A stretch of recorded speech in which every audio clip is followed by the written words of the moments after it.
22 décembre 1944, 14h47, Holzheim, Belgique.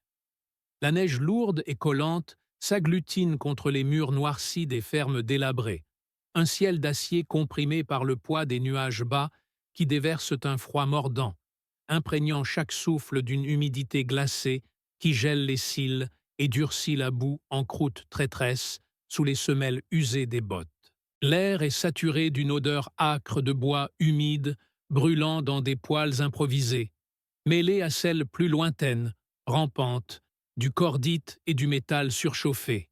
Un relent qui monte des lignes de front à peine à 1 kilomètre, où les canons tonnent comme des dieux enragés, faisant vibrer le sol à travers les planches pourries du cantonnement de fortune.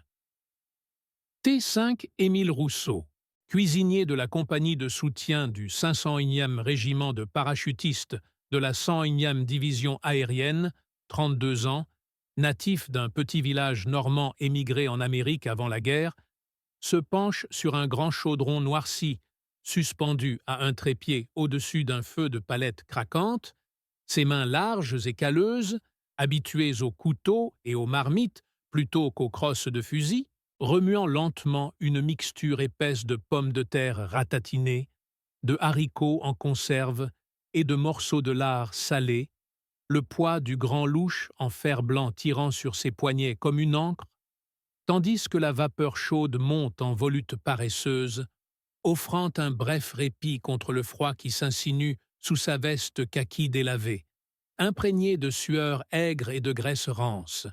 Ses doigts, rougis par le gel malgré les mitaines trouées, sentent la texture granuleuse des aliments, le bouillon qui clapote doucement, un rythme hypnotique qui contraste avec le grondement distant des moteurs de Sherman qui patrouillent les routes enneigées, leurs chenilles broyant la glace dans un crissement interminable, et les cris étouffés des hommes qui reviennent des tranchées, silhouettes courbées sous le poids des M1 Garand et des Thompson, leurs visages barbouillés de suie et de terre, réclamant leur ration avec des voix rauques, cassées par la toux et la peur accumulée. Émile essuie son front en sueur sur sa manche, le tissu rêche irritant sa peau, et verse une louche fumante dans une gamelle cabossée tendue par le sergent Murphy, un Irlandais trapu dont les yeux injectés de sang trahissent les nuits sans sommeil. « Merci, cuistot, sans toi on crèverait de faim avant les Boches », grommelle-t-il, la vapeur enveloppant son souffle comme un fantôme, tandis qu'Émile hoche la tête, sa propre peur nichée au creux de l'estomac comme une boule de plomb froid, lui qui n'a suivi qu'un entraînement minimal à Fort Benning, tir au blanc sporadique sur des cibles en papier. Jamais le chaos réel, jamais le sang chaud qui gicle et le cri d'un camarade éventré. Vous sentez cela, ce calme précaire, le cœur battant un peu trop fort contre les côtes, comme si le monde entier retenait son souffle avant la tempête. Les flocons qui dansent dans la lumière déclinante de l'après-midi, collant au poil de la barbe naissante d'Émile, tandis qu'il remplit gamelle après gamelle. Le métal tintant contre le bord du chaudron, un son domestique, presque ridicule, au milieu du fracas montant. Soudain, à 14h52, un sifflement aigu déchire l'air, strident comme une lame, et la terre se soulève dans une explosion monstrueuse à 200 mètres, projetant des gerbes de boue gelée et d'éclats de pierre qui sifflent comme des frelons enragés.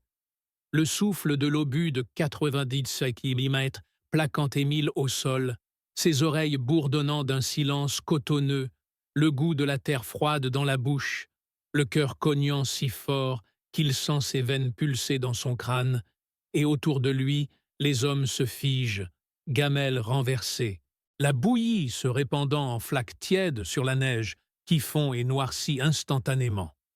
Des cris fusent. « Mortier! Les salauds percent !»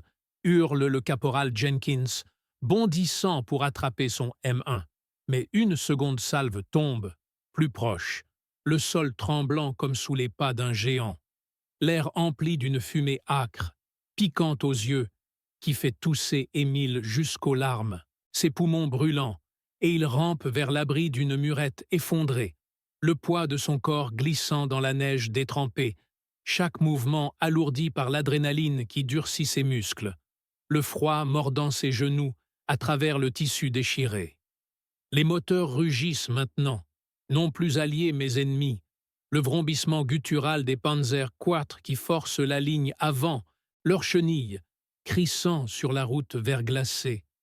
Un bruit qui vibre dans les os, remontant par les molaires, tandis que les mitrailleuses MG42 aboient leur toux rythmé, déchirantes, semant la mort dans les bois bordiers. Les balles sifflant au-dessus de la tête d'Émile, claquant contre les murs de pierre dans des gerbes d'étincelles et de poussière crayeuse. Le sergent Murphy est touché le premier.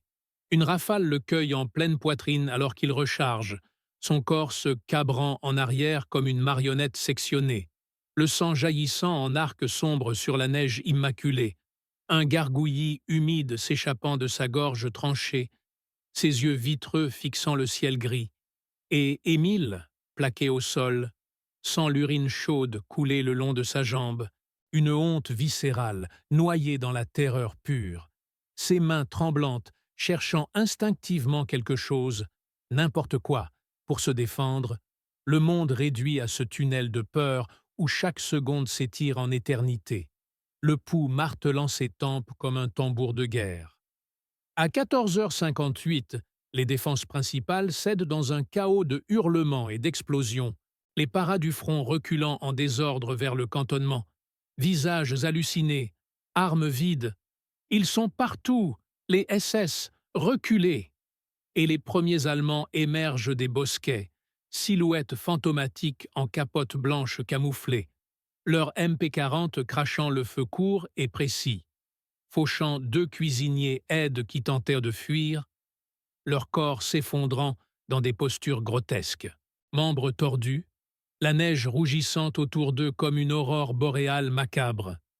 Émile, le souffle court, les poumons en feu, voit sur le sol à 1 mètre de lui le M1 Garand du sergent Murphy, canon encore tiède, chargeur à moitié vide, la crosse maculée de boue et de sang, et dans cet instant suspendu, où le temps se fige comme la glace sur les branches ployantes, ses doigts engourdis s'avancent, centimètre par centimètre, le métal glacé mordant sa peau à travers les mitaines, le poids de l'arme, 4 kilos de bois et d'acier, tombant dans sa paume comme un verdict irrévocable, ses nerfs hurlant de ne pas faire cela. Lui, le cuisinier, pas un soldat, mais la survie impose sa loi brutale, et il arme la culasse d'un geste maladroit, le cliquetis sec résonnant comme un défi dans le tumulte.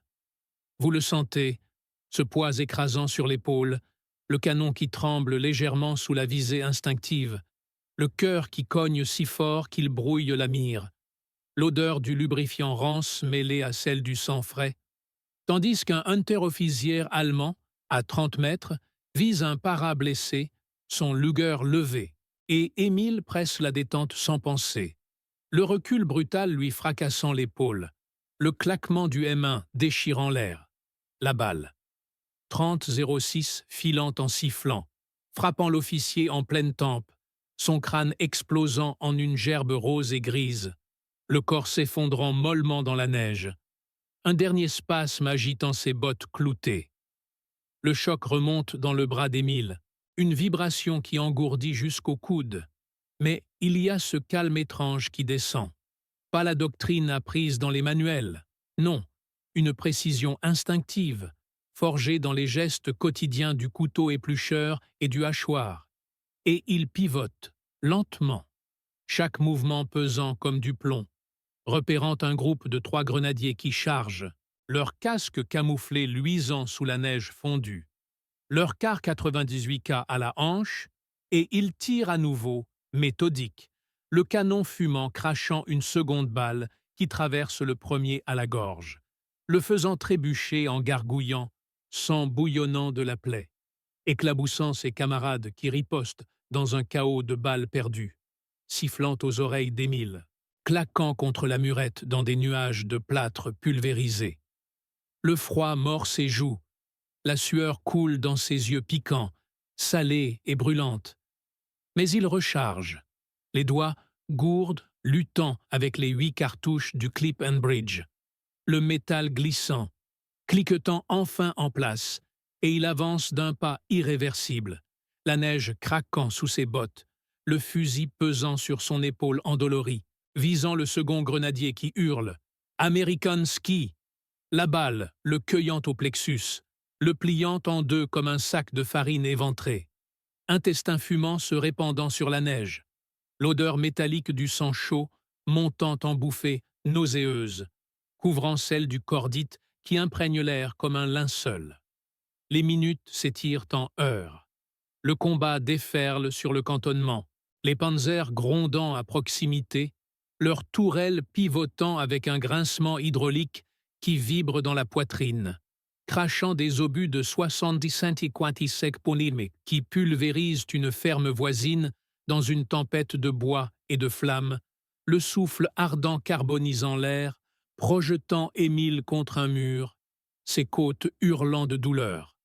Mais il se redresse, titubant, le M1 comme une extension de son bras, et abat un mitrailleur MG42 qui s'installe, la balle perforant le bouclier avant que la bête ne rugisse, l'Allemand s'effondrant sur son arme, son cri noyé dans le gargouillis de ses poumons percés. Vous entendez les ordres criés en anglais et en allemand se mêler. Couvrez le flanc, flank right, vorwärts, feu. Les moteurs diesel des half-track M3 ronflant en soutien. L'heure, 50 cales martelant l'air d'une cadence infernale. Balles traçantes, zébrant le ciel gris de lignes orangées. Tandis qu'Émile, isolé maintenant, couvert de neige fondue et de sang séché qui craquelle sur sa peau, se déplace de couvert en couvert. Chaque pas un calcul mortel, le souffle rauque s'échappant en nuages blancs, la peur transformée en une rage froide, précise. Il repère un officier SS en manteau noir, pistolet à la main, exhortant ses hommes, et ajuste sa mire, le monde se rétrécissant au filet métallique, ignorant les impacts qui soulèvent la terre à ses pieds, presse. Le recul familier maintenant, la tête de l'officier explosant comme une pastèque trop mûre, casquette volant dans les airs, corps s'affaissant dans une posture de surprise éternelle. À 15h12, la contre-attaque alliée se profile, mais le chaos règne encore. Émile recharge sous le feu croisé, ses oreilles assourdies par les concussions, le goût de poudre noire sur la langue, et il descend 2 autres assaillants qui tentent de flanquer, l'un touché aux jambes, rampant en hurlant, traînant un sillage rouge, l'autre fauché net au torse, l'impact le soulevant presque du sol avant la chute molle. L'épuisement monte, un poids invisible alourdissant les paupières, les muscles tremblants de fatigue acide, mais il continue, instinct pur, abattant un conducteur de half-track qui descend pour mitrailler, la balle traversant le pare-brise éclaté, verre volant en écharde coupante qui lacère le visage d'Émile, sang chaud coulant dans sa barbe, piquante comme du vinaigre. Les corps s'entassent maintenant autour du cantonnement. 20, 30 peut-être, une moisson macabre, dans la neige rougie. Les cris des blessés allemands s'élevant en un chœur déchirant. Hilfe, Mutter, avalé par les rafales sporadiques, et Émile, adossé à une pile de caisses vides, le fusil brûlant contre sa joue, sans la nausée monter, le moral craquelant sous le poids de ce qu'il a fait, ses vies fauchées non par haine mais par nécessité brute, chaque tir un fragment d'âme arraché, mais il n'y a pas de temps pour la pitié. Un nouveau groupe surgit des fumées, 5 silhouettes courbées, et il tire, méthodique, calme. Le premier s'effondre, genoux pulvérisés, rampant. Le deuxième, tête explosée. Le troisième ventre ouvert, viscères fumant dans le froid. Les 2 derniers ripostent, une balle frôlant l'oreille d'Émile. Un sifflement brûlant, mais il pivote, double lui, les corps tressautants comme des poupées désarticulées. Vous ressentez cette fatigue viscérale, les jambes de plomb enfoncées dans la boue sanglante. le froid qui anesthésie les extrémités, doigts violets crispés sur la crosse, chaque respiration une lutte contre l'air saturé de fumée et de mort, les explosions lointaines maintenant, le grondement des panzers reculant sous le feu des Sherman qui arrivent enfin, canon de 77 mm tonnant, obus sifflant au-dessus. À 15h28, le silence relatif tombe, pas le vide total, mais un bourdonnement résiduel dans les oreilles, les derniers tirs sporadiques claquant comme des pétards lointains. Émile s'effondre, assis contre le mur, le M1 glissant de ses mains inertes, canon noirci pointé vers le ciel, son corps secoué de spasmes incontrôlables, sueur glacée coulant le long de l'échine, le goût bilieux remontant dans la gorge, et il vomit, tripes vides se convulsant sur la neige, mélangeant bile jaune et traces de bouillie matinale, tandis que les survivants émergent des abris, visage blême, le lieutenant Harper s'approche, revolver fumant à la main. « Bon Dieu, cuistot, t'as tenu la ligne tout seul ?»« Combien ?» Mais Émile ne répond pas. Yeux fixes sur les corps entassés, 28 confirmés plus tard, le plus mortel de la journée dans ce secteur oublié, son esprit fracturé par les images gravées. Crânes éclatés, boyaux fumants, yeux vitreux implorants, le poids moral écrasant plus lourd que l'arme abandonnée, le froid s'infiltrant à nouveau, indifférent, tandis que la neige recommence à tomber, effaçant lentement les traces de carnage. Un linceul blanc sur l'horreur, et il reste là, immobile, le souffle s'apaisant en rythme saccadé, survivant mais changé à jamais, le cuisinier devenu tueur sous impossibles odds, dans le silence assourdissant de l'après-bataille, où chaque battement de cœur rappelle le coup. Les brancardiers passent, portant les blessés qui gémissent, l'odeur de morphine piquante se mêlant au relent persistant du sang caillé. Un para s'agenouille près de lui tend une cigarette trempée, allumée d'une main tremblante, la flamme dansant dans le vent, et Émile aspire profondément, la nicotine âcre calmant un peu le tourbillon intérieur, mais les fantômes persistent, les cris étouffés dans sa tête, le sergent Murphy gisant à 10 mètres, figé dans son agonie, et il se lève enfin, jambes flageolantes, ramassant son M1 comme un fardeau maudit, marchant vers le feu éteint du cantonnement, où le chaudron renversé fuit encore un filet de bouillie froide sur la neige, symbole absurde de la normalité perdue, tandis que les moteurs des Sherman grondent au loin, triomphants mais épuisés, et le ciel s'assombrit, promettant une nuit de gel mordant où les cauchemars viendront, lourds, irréversibles. Des heures passent ainsi. Dans ce ralentissement du monde, Émile aidant à empiler les corps ennemis pour identification, mains engourdies, soulevant les membres raidis par le froid, sentant la texture rigide de la mort sous ses paumes, les plaques d'identité tintant comme des clochettes funèbres, visage jeune, trop jeune, figé en masque de surprise, et chaque manipulation ravive le tir fatal, le recul fantôme dans l'épaule, la culpabilité suintant comme une plaie ouverte, morale conflictée entre devoir accompli et abomination commise, les officiers le félicitant d'une tape bourrue, médaille d'étoiles d'argent promise, mais il hausse les épaules, yeux vides, sachant que les médailles ne lavent pas le sang des mains, et quand la nuit tombe à 17 heures, complète, impénétrable, il s'enroule dans une couverture kaki puant l'humidité, près d'un feu ravivé, les flammes crépitant sur les bûches humides, projetant des ombres dansantes sur les murs ébréchés, écoutant les murmures des camarades, le cuistot a sauvé nos culs.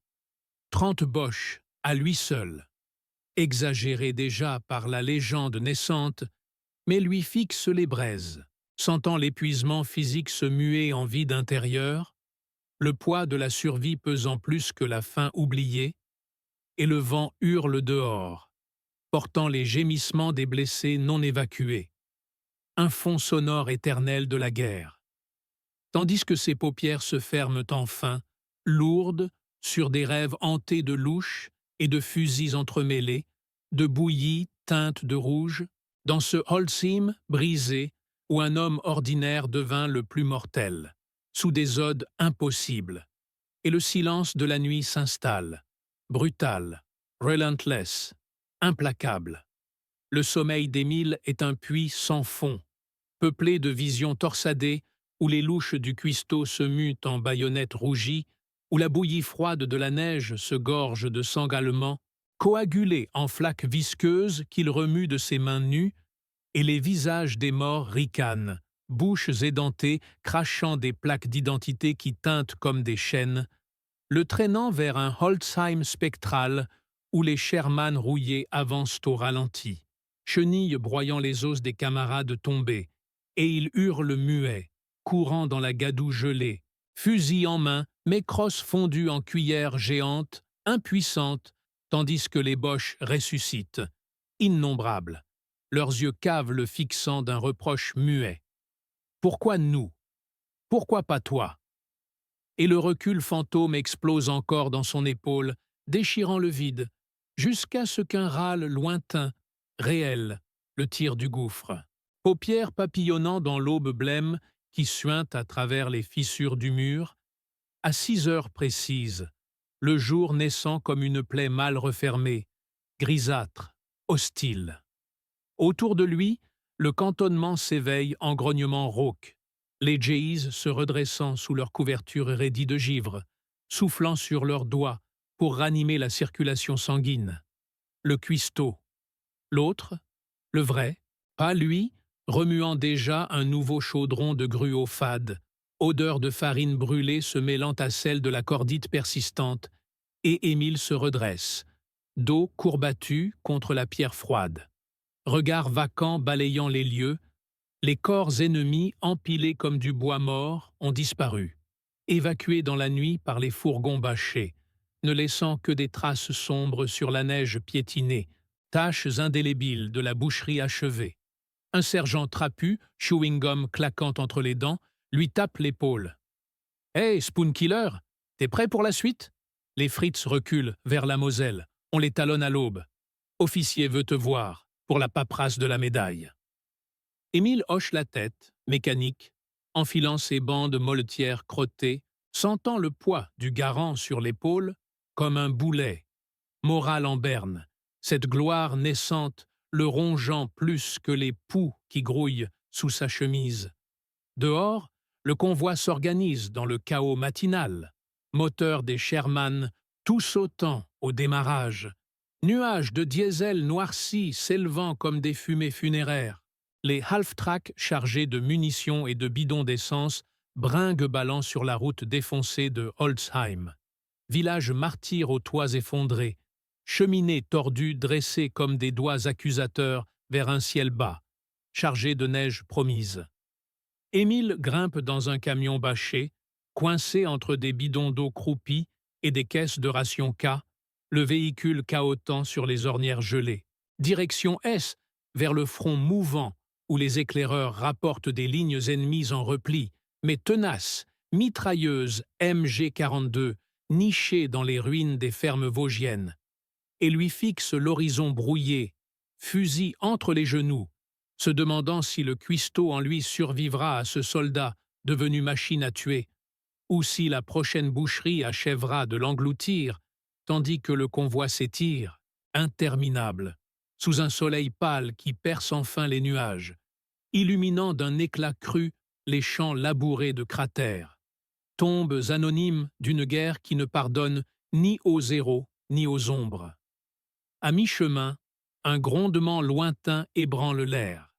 Artillerie allemande, salves hurlantes s'abattant sur les flancs, éclats métalliques labourant la terre, et le camion pile, les hommes sautant à terre, Émile roulant dans le fossé boueux, Garant prêt, cœur cognant le tambour de la peur familière, attendant l'assaut qui viendra, inévitable, dans ce ballet macabre de la survie, où chaque instant suspendu est une prière muette pour que la prochaine balle trouve un autre dos que le sien.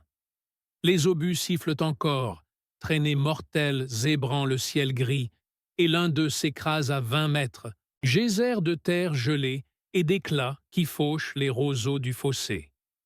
Émile plaque son visage dans la boue, le garant calé contre l'épaule, vise à travers les herbes folles, silhouettes ennemies surgissant des bois en face, Feldgros fantomatique sous la neige fine qui commence à tomber, MG42 crachant son tous infernal, balles sifflant comme des frelons enragés. En joue!